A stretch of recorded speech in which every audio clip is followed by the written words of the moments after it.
conexões poderosas como Bill Clinton, Donald Trump e até mesmo o príncipe Andrew.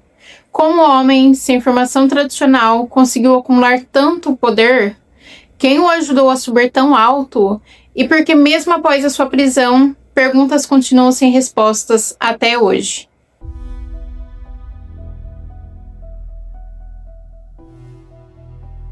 Olá, amigos e amigas, sejam muito bem-vindos ao canal Minuto Criminal. Aqui a gente fala sobre casos reais, sempre com muito respeito, informação e sem sensacionalismo.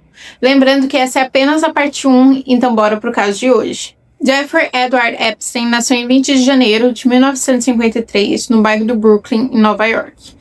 Seus pais eram Pauline e Seymour Epstein e ele também tinha um irmão mais novo, chamado Mark. Diferente do que muitos imaginam, a família não tinha muito dinheiro, eles eram de classe média baixa e eles viviam em um complexo popular financiado pelo governo.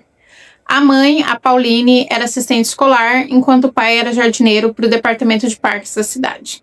Eles viviam uma vida muito reservada, eles eram judeus, e eles viviam uma vida relativamente estável.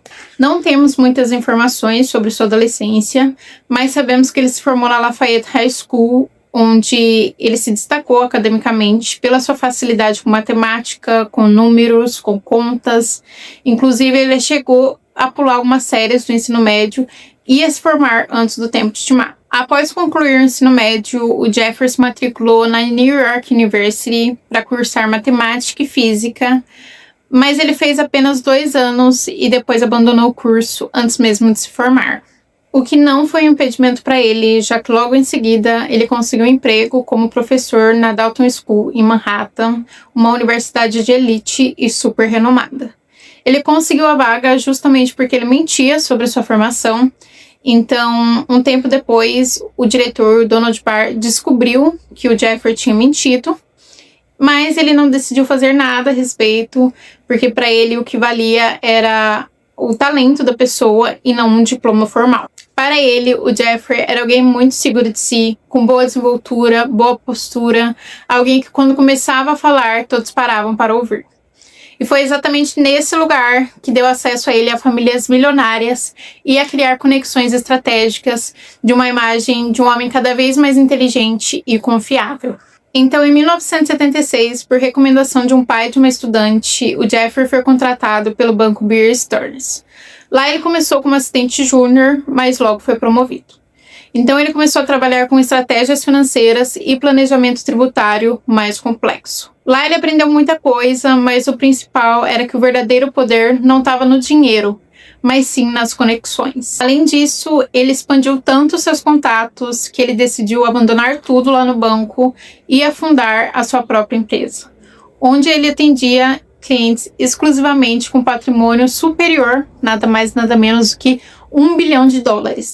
Então, ele criou uma aura ali, exclusiva de clientes superiores a esse valor, e eu nem preciso dizer que se tornou um sucesso instantâneo.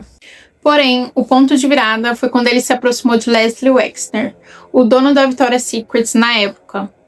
O Leslie confiava tanto no Jeffrey que ele deu para ele enorme controle financeiro de tudo, incluindo procuração, gestão de patrimônio e compra e venda de propriedades. Então, do dia para a noite, aquele jovem do Brooklyn estava administrando milhões, talvez bilhões, eram mansões, ilhas privadas, aviões, literalmente toda a porta da elite estava aberta para ele. Entre 1990 a 2000, ele já circulava entre nomes como Bill Clinton, Donald Trump e Príncipe Andrew. Inclusive, em 2002, em uma revista, o Donald Trump comentou que conhecia o Jeffrey há mais de 15 anos e que ele era um cara fantástico.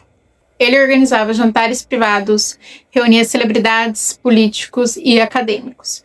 Gerava um ambiente onde pessoas poderosas se encontravam e isso aumentava ainda mais a sua influência. Além disso, ele apoiava ONGs, incentivava projetos científicos, fez uma doação de mais de 30 milhões para a Universidade de Harvard, então ele sempre estava em reuniões importantes e ajudava projetos que muitas outras pessoas não davam a mínima. Mas, enquanto ele construía essa rede de prestígio aos holofotes, algo muito mais sombrio acontecia nos bastidores. E quando a investigação começou, o nome que estava no centro de tudo era o dele. Por anos, o Jeffrey parecia intocável, tinha diversas mansões, ilhas particulares, jantares com políticos e empresários. Porém, em 2005, tudo mudou. Na Flórida, a polícia recebeu a denúncia de que uma adolescente havia sido paga para ir até a casa do Epstein. Então, as investigações começaram e o que parecia ser apenas um relato isolado se transformou em dezenas de casos semelhantes. Inclusive, denúncias de muitos anos que haviam ficado embaixo do tapete. Tem um documentário na Netflix que conta alguns dos casos com detalhes de como ele fazia o recrutamento, e como ele praticava os abusos. E caso você não tenha visto ou não saiba, ele pagava em torno de $200 para as meninas irem até a casa dele para fazer massagem nele. O que a gente sabe que não era só uma massagem, o que por si só já era errado e degradante, mas ele usava das próprias meninas para recrutar outras garotas. Então, para cada menina que levasse uma amiga, ele pagava ainda mais $200. Ele abusava dessas meninas, principalmente meninas vulneráveis, que não tinham condições, que viviam em situações precárias. Então, em troca, ele oferecia dinheiro, viagens, cursos pagos, e era uma forma, dele silenciar elas, e caso não fosse o suficiente, ele partia para intimidação. Então, as meninas tinham muito medo de denunciar, elas sabiam que ele tinha muitas conexões, que ele era extremamente poderoso, e foi assim até 2005, quando o caso acabou sendo exposto. De forma muito misteriosa, ele descobriu que a polícia estava investigando ele, então, simplesmente, as maiores evidências desapareceram.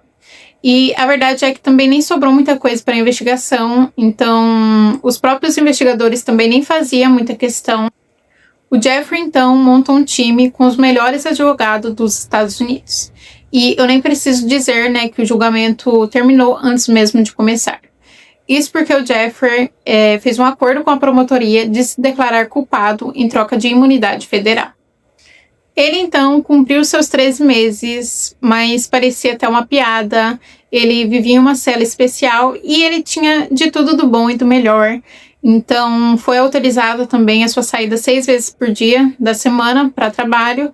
Então, ele vivia sua vida normalmente, ele trabalhava e vivia sua vida como se estivesse realmente solto. O caso esfriou por anos, até que em 2018 o caso voltou à tona, quando o jornal Miami Herald fez uma postagem que apontava o acordo feito com Epstein em 2008. Que havia sido muito brando, que as dezenas de vítimas nem tinham sido ouvidas, e que o promotor da época, o Alexander Acosta, havia feito um acordo antes mesmo do julgamento começar sobre as acusações federais. Então, depois dessa publicação, diversas outras começaram a ser publicadas e a repercussão foi tão grande que a população pressionou por um novo julgamento. Então, em 2019, os promotores de Nova York reabriram o caso.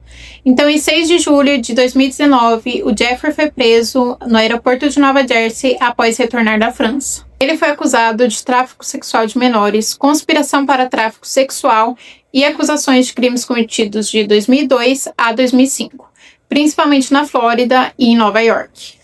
O Jeffrey tentou, de todas as maneiras, evitar a prisão. Ele ofereceu fiança de mais de $100 milhões, a usar tornozeleira, a entregar os seus passaportes, mas dessa vez não colou. O juiz alegou possível risco de fuga justamente por ele ter muitas conexões internacionais, propriedades dentro e fora do país. Sendo assim, ele foi mantido no Metropolitan Correctional Center, em Nova York, e apenas um mês depois, em 10 de agosto de 2019, enquanto aguardava julgamento, os policiais encontraram ele na sua cela e ele aparentemente tinha ceifado com a própria vida. E eu digo provavelmente porque muitas pessoas duvidam do que aconteceu, ou pelo menos da forma que aconteceu. O próprio irmão dele, o Mark, ele pagou uma autópsia à parte e o patologista alegou que é impossível que ele tenha feito isso consigo mesmo, principalmente pela forma que o pescoço, havia sido quebrado, que ele não conseguiria ter feito aquilo com ele mesmo. Além disso, falhas de vigilância daquela noite sugeram diversas teorias e suspeitas que continuam até hoje.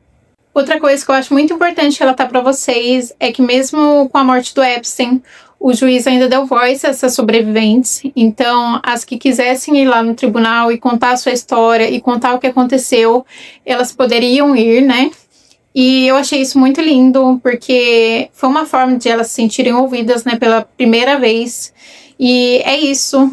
Então esse foi o caso de hoje, essa foi apenas a parte 1, eu quero muito saber o que vocês acharam, deixa aqui nos comentários, conforme for se desenrolando, eu vou trazendo as outras partes, mas é isso, eu quero saber a opinião de vocês, então deixa aqui nos comentários, deixa um like e não se esqueça de se inscrever aqui no canal para continuar acompanhando conteúdos como esse. Beijinhos, até a próxima!